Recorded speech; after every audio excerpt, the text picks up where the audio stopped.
One of the things that's been hard for me over the last 3 or 4 years is I've got a lot of momentum going, and I don't like the cheering as much as the booing. Gary, I mean, this is like the best interview I've ever had. Yes.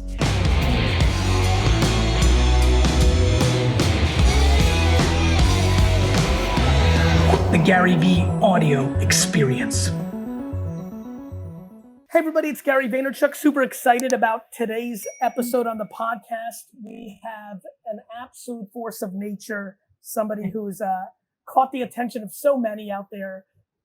Julia Haart is with us. We're gonna get to know her a little bit and talk about some themes.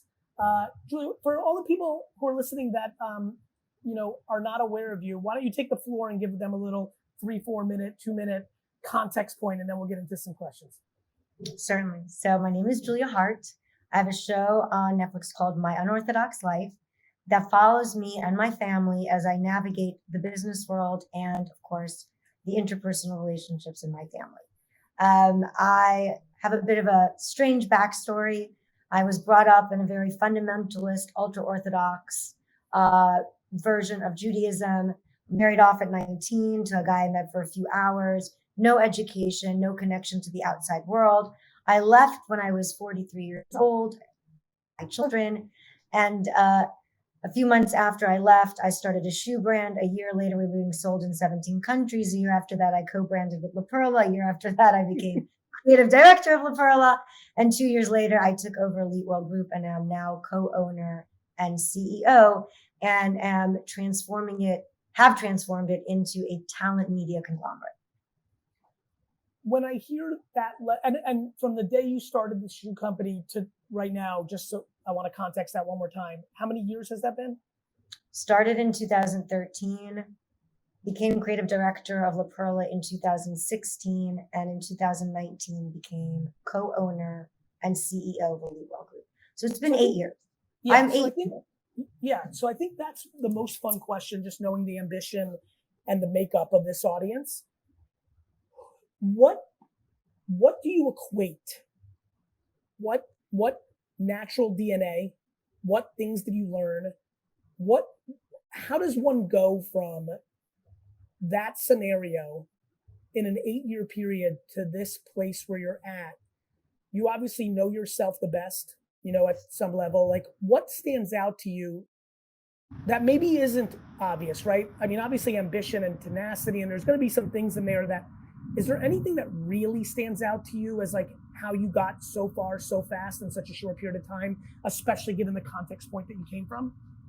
I would say there's 2 things that I think without which you cannot really dominate or change an industry or be an impetus to change.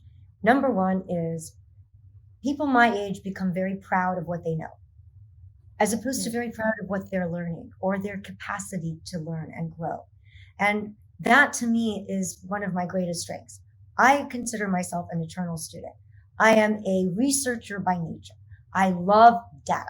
So before I came into the industry, I studied the industry in depth. I saw what was wrong. And so instead of learning from my own mistakes, I was able to learn from the mistakes of others.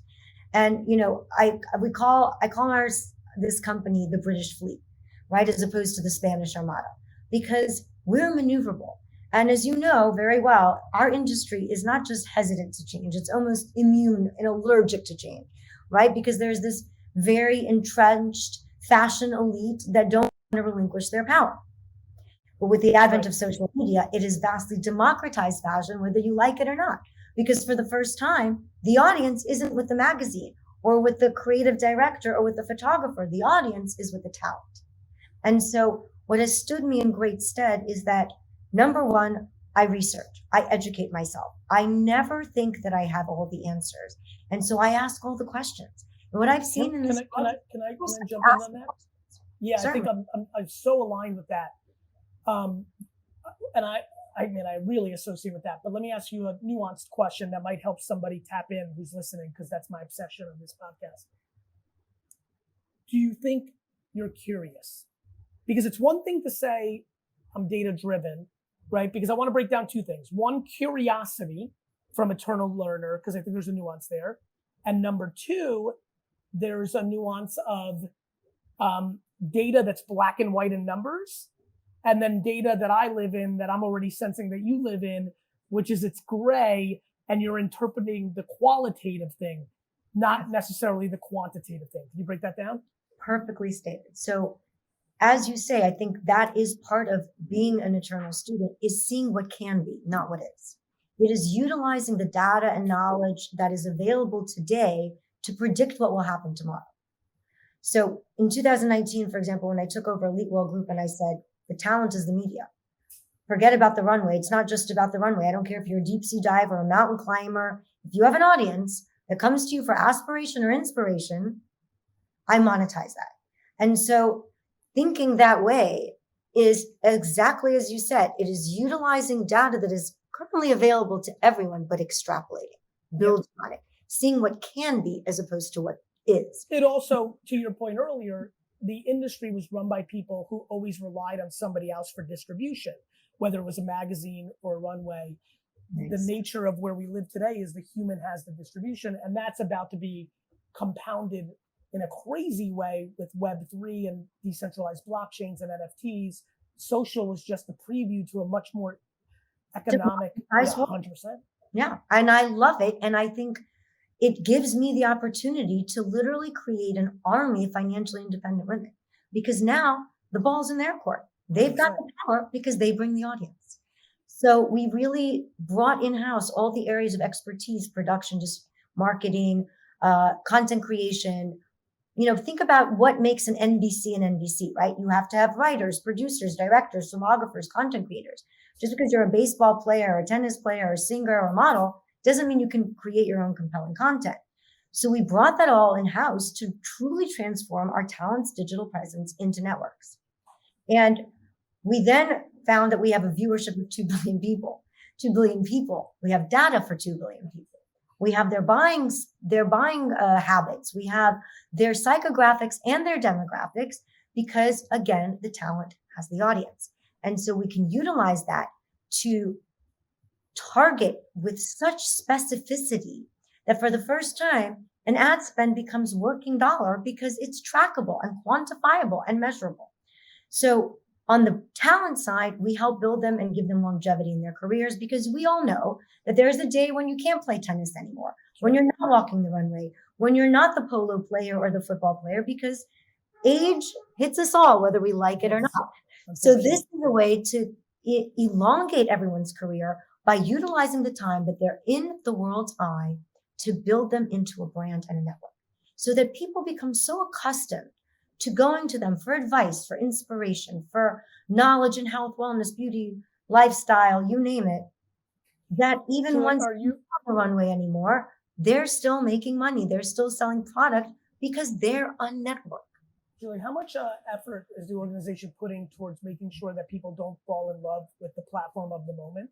You know, I think one thing that you mentioned earlier about the industry, right? Yeah, I figured you would like this one. I love this question. Yeah, because I'm just listening to you. And so I'm like, okay, right. Exactly what you saw with the old guard understanding. It's been fascinating for me to see, even in a 7-year window, people that built their entire career by being right that Instagram was the emerging thing from Facebook struggled in the last 3 years going to TikTok because people get very cozy in the thing they've figured out and is working for them.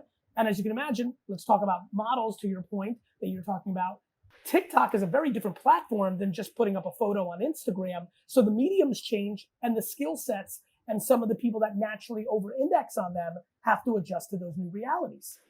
Gary, I mean, this is like the best interview I've ever had. Yes. So like 100% correct. So what's really interesting is, in addition to being able to transform talent into media, we were also able to massively expand our client and talent roster. So for the first time, we're not just, I think we represented 3,300 models when I took over in 2019. Yep. We now have over 5,400 talent. So whether it's a runway or a mountain, it's irrelevant. As you said, whether you're a model or a tennis player or a deep sea diver, you need attitude. Yep. You need to be interesting. Yep. Because digital enables you to just show not what you're an expert in, but your nature, your personality, 100%. Your creativity. And so it is a very different kind of talent. even if it's a model who has something to say. Correct. For the first, and believe me, these women that we represent, they have so much to say. Of course, it's the worst. It's like the most annoying. It's so annoying when people think like put people into pigeonholes and say you're pretty, so you're not smart, or you're an athlete, so you're an idiot. Like, it's terrible. It's ridiculous. And we just signed someone who has a doctorate in macroeconomics. I mean, this is what it's about. It's about truly giving them. And as you said, Gary, how much we invested in this, the reality is that we needed to bring in all that expertise in-house. Of course. If you didn't control that, you were finished. Exactly. Let me jump to a couple of things because we don't have a ton of time. And there's a couple of things that I think you can. So your story, that is a hardcore community. I'm an East Coast guy. I was born in the Soviet Union to a Jewish family. So I have a lot of understanding. Oh, my God. Yep. I was born in the former Soviet Union. Right? Yep. What's that? Amazing. I was born in Moscow. Oh, I didn't know that. I was born in Belarus. That's crazy. I came when I was 3.5. I was 3 when I left Russia and 5 when I got here. That's amazing. So we have very similar backgrounds. Yes. So knowing a little bit more maybe than the average 330 million American, not that everybody comes from that pocket, but a lot of people come from their pockets. Native Americans, the streets, 3 generations of drug family, surfer dude who wants to be this, or Wyoming who wants to own New York, or New Yorker that wants to just be in Vermont and live in a tree. People come from their cultures. Your story on paper, and this is why I'm so excited to go deeper. How long did the seed in your mind grow from, at some point in my life, I'm not going to live in these 4 walls that were created for me? How long was that momentum? Because I think when you hear an inspirational story like this, for a lot of people, I think a lot of people, one thing I do, Julia, with my content all the time is I talk about patience, because I think people have a bad relationship with time and it fucks them up, right? They see your story, and I'm sure, I know because I'm living in life and I know how many people have associated with your story. They might be in a tough marriage. There could be a million things. Golden handcuffs, right? Golden handcuffs in a job. I think where people get discouraged is they think that you did it in like one day, and that's not how human nature works. I'm really curious, in your own words, how long was that festering to finally then get you to the point where you were able to do it? So I have a book coming out. It's called Brazen. It's up for pre-sale on Barnes & Noble and Amazon right now. When's it come out? It comes out in March. Awesome. And that really takes you through the entire journey. Okay. I'm ridiculously honest. I say all the mistakes that I made, because again, it was literally walking 300 years into the future. It was a world I did not recognize at all. You mean when you kind of came out of the cocoon at 43? Like, what is this universe? Literally. Talk to me about, before you go there. I'm just I'm so fascinated. We get there. So the trajectory of that was that when I was 35 years old, that's the day, I remember the day very clearly, is the day that I give myself permission to acknowledge that the system was broken. Okay. Because until I was 35, I thought something was inherently wrong with me, because everyone around me is happy. Everyone around me fine, just being wives and mothers. And, you're brought up thinking that your only choices are good marriage, bad marriage, right? That's it. Because just the minute you're born a woman, your entire life is already decided for you. Your purpose in life is decided for you, because all women are supposed to be doing the same thing. And my nature was in direct contrast. I was told that I had to be a good person. You're supposed to be quiet, humble, behind the scenes. Who in your family gave you a glimmer of hope as you were getting older? Did any of your parents, siblings, other relatives, or a friend or maybe the outside world, who gave you a little bit of, you have your insular part, which it was your own being that got you there, but there always is some enabling to that. Did anybody, who? My daughter. Your daughter. My daughter. Interesting. When she was 5 years old, and that's what really started this all. My entire life, from the time I went into that community until the day I left, I was miserable. When did you go into that community? When we became religious when I was 7 years old. So you come to America a couple years in, and because you got here when you were 5. So 2 years in, your parents, I guess your dad, your parents said, we're going further down this hole of our religion. We're going to this much more aggressive version of it. These are the new rules. Correct. And then I moved to Muncie when I was 11 years old. So we were living in Austin, Texas at the time, and I was starting to cover myself the whole 9 yards. And then we moved because it wasn't religious enough there. Sure. So we moved to Muncie. Now, my daughter Miriam turns 5 years old, and she is this little rebel. She's the youngest teacher in Stanford history, just to give you an idea of who this young woman is.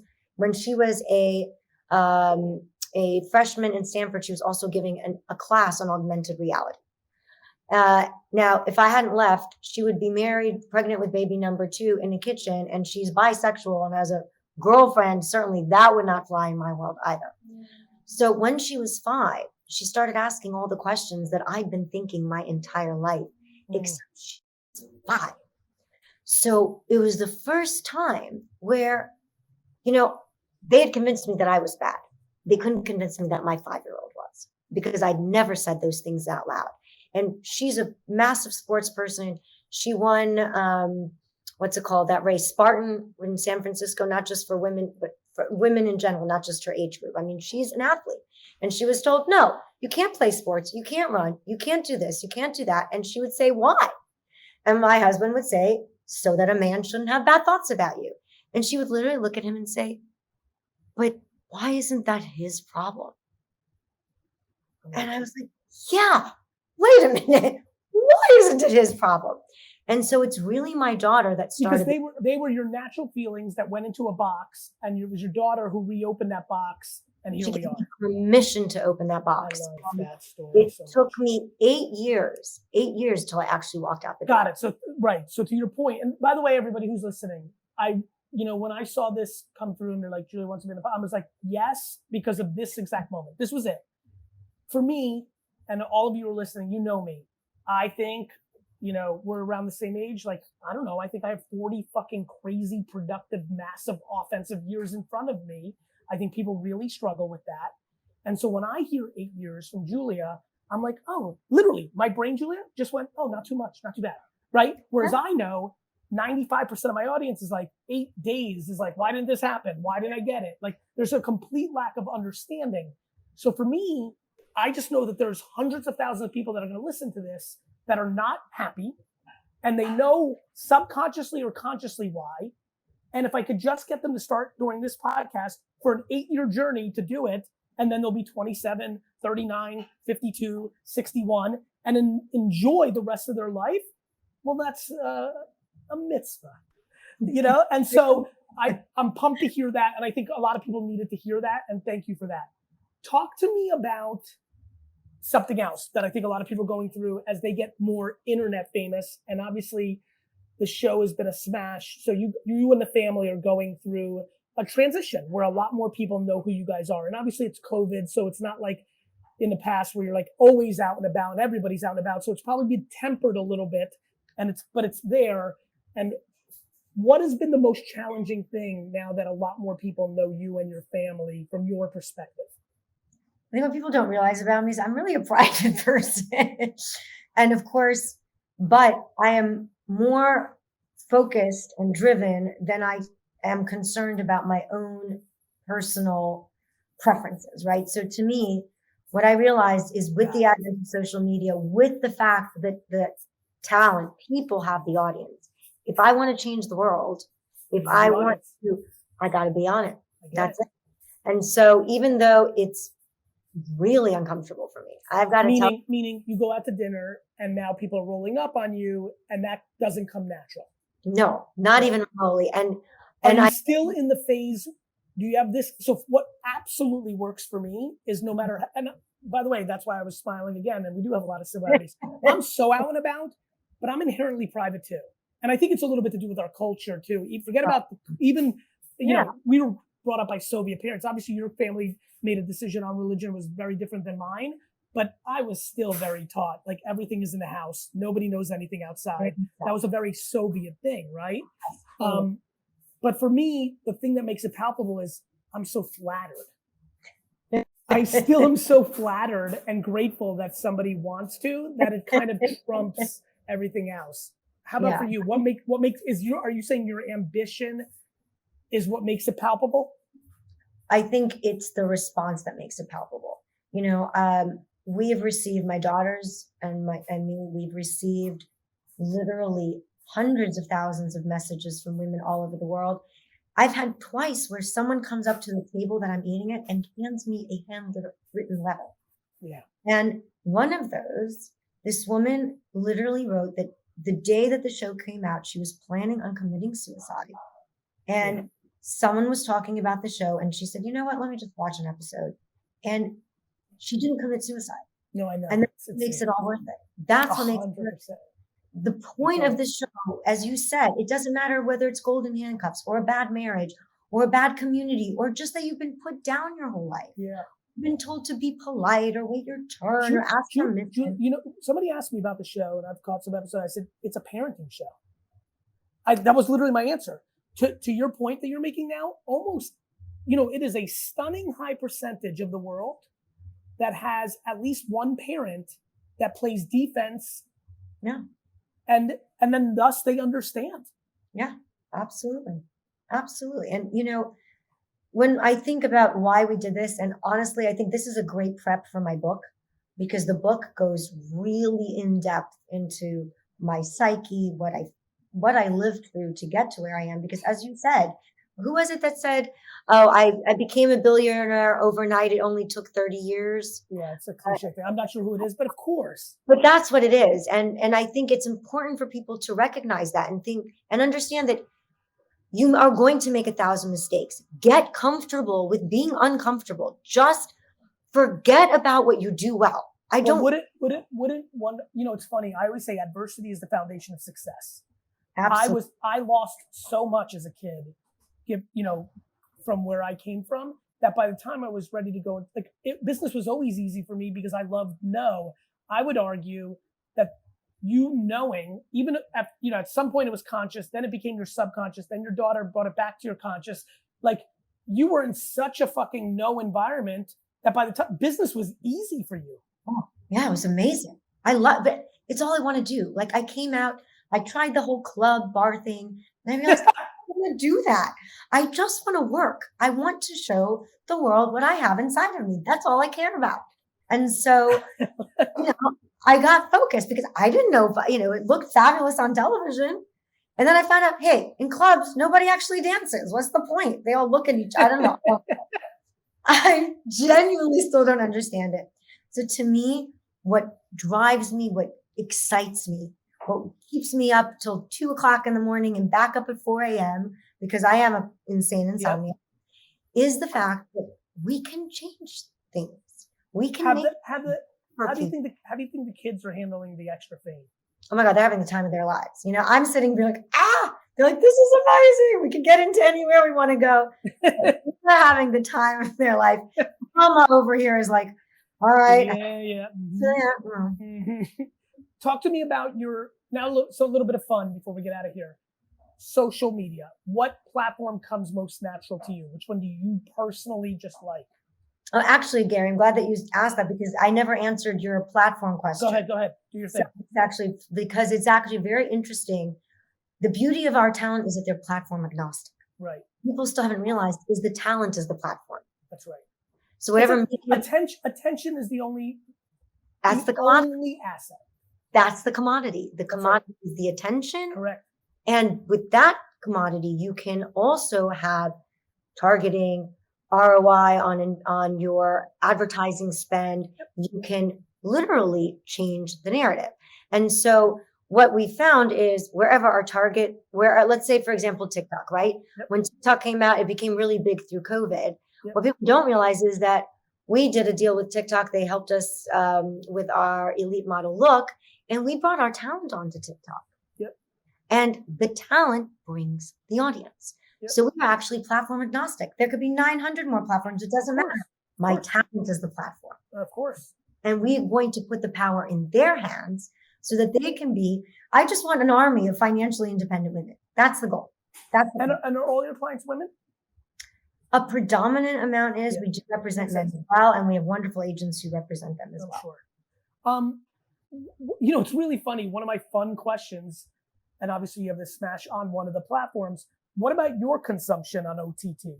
Are there any shows that you watch? Obviously, you're grinding and focused, but I use New York Jets football and the Knicks. That's my escapism. Every human needs an outlet. Is it reading? Is it podcasts? Is it shows, documentaries? That's how I learn. Like, what do you consume when you consume? So I'm a voracious reader. I love to read. To me, books were my eye to the outside world. I wouldn't be where I am today if I did not read everything I could get my hands on. When I left Atlanta, I lived in Atlanta for a while, long story. When I donated my books to the Atlanta Public Library, and I was told then that it was the largest donation in Atlanta history. And it's just books. Are you one at a time, or you got 5 going in continuation? You bounce. I'm a serial monogamous, darling. I love that. What about podcasts? I do love television, but again, I'm a big Netflix and Amazon consumer. I love escapists, right? So it's always the shows I generally watch are either historic in nature, documentary, or female empowering. I love shows where women rule. Yeah. And it gives me all the sense of the world. Yeah. So exactly. So like I'll watch something like a Bridgerton because that's how I grew up. Minus the parties and the fabulous clothing. Yes. Husband's house to, father's house to husband's house. Women's minds are not made for intellect or politics or business. Just be a good wife. Yeah. So I watch those shows because it reminds me where I come from. Yes. And I'll watch shows about female entrepreneurs. How is the establishment of your community, the old guard, reacting to you right now? Is this like a problem? Deliciously, darling. you love what it's doing, right? Well, you know what it is? I'm very careful because it isn't about any people. It isn't about a religion. It isn't about bad versus good, happy versus unhappy. The rules that exist in my world existed globally around the world a couple of years ago. Of course. It's just the fundamentalist communities, whether it's Jewish fundamentalism, Muslim fundamentalism. Look at those things coming out of Afghanistan right now. Of course. Or as you said, whether it's just an unhappy marriage or someone who's ex. That's right. The stuff that's most extreme, all of us can be like, ooh, that's some extreme shit. The part that I work on every day is like, if you are hanging around pessimistic people, you're going to be affected. And unfortunately, I get a lot of razz, Julia. You'll understand this. I go very extreme with it because I'm trying to like fucking help. I'm like, look, if your fucking mom is putting you down all the time and is pessimistic, you have to limit your time with your mom. And the comments are always like, even your mom? I'm like, yes, your fucking mom. Your mom is the fucking problem. Yeah, I mean, I always say, it says in the Torah, Chayecha Kodem, which means your life comes first. Period. Your life comes first. And what people understand is, in Hebrew, the word for influence is hashpah. And hashpah comes from the root, which is shipur, which means a slant, right? Because it's like if water hits, it's going to hit down. That's right. And the other thing that I would say to your point, Gary, which is very, very great point, is you've got to have so much internal confidence that you don't hear the naysayers. When we started transforming this company from talent management to talent is media, everyone told me I was crazy. Something that, what's her name? Gertrude Stein once said when asked about how people react to seeing, because she was like basically considered the mother of Impressionism. And so people would see the Impressionist painting in her apartment for the first time. And when asked what the reaction was, she said a line, which to me is the core of everything I do. They come to mock, but they stay to pray. But they stay to pray. Interesting. So ignore the mockers. Forget it. They're all going to come and mock. If you're doing something different, if you are a lightning rod of change, everyone's going to mock you. Get used to it. Get used to being mocked. You know what's funny about that? Stupid, a liar, an idiot, a crazy person. But then they stay to pray because then they see that what you're doing is right. It's really funny. I got to such an extreme version of that I even think I subconsciously reinforce the booing. I call it booing. I am obsessed with it. Me too. I love it. I actually only want to be the underdog. Only, like, one of the things that's been hard for me over the last 3 or 4 years is I've got a lot of momentum going, and I don't like the cheering as much as the booing. Not only am I comfortable with it, to your point, that's the right statement. If people could get comfortable with the no and the pushback, life gets so much better. Exactly. Where it gets really interesting and fun is when you're addicted to the booing. I mean, my great preference, because I always innovate in everything I ever do. So immediately it's no. Exactly. Oh, You know, I always. definitely. Everyone looks at you like you're crazy. When I changed the way that like stretch was incorporated, so we could make stretchy chiffons or stretchy lace, a guy patted me on the head, literally, with his hand. Yes. Oh, Julia, I don't think you. I mean, Yeah, I know. well, the most I hate the so establishment. It's crazy how much disdain I have for the establishment. Nothing makes me happier. I think that's what absolutely associated me to what I was seeing in your episodes. I'm like, I'm like, I understand that super duper, and it tastes so fucking good. It tastes great. And you know, you say you're addicted to booing. I call it, I'm addicted to fear. I try to do something that scares the shit out of me at least once a week. Yeah, you're pushing yourself. You challenge yourself. You push yourself. You know, it's funny. Fear.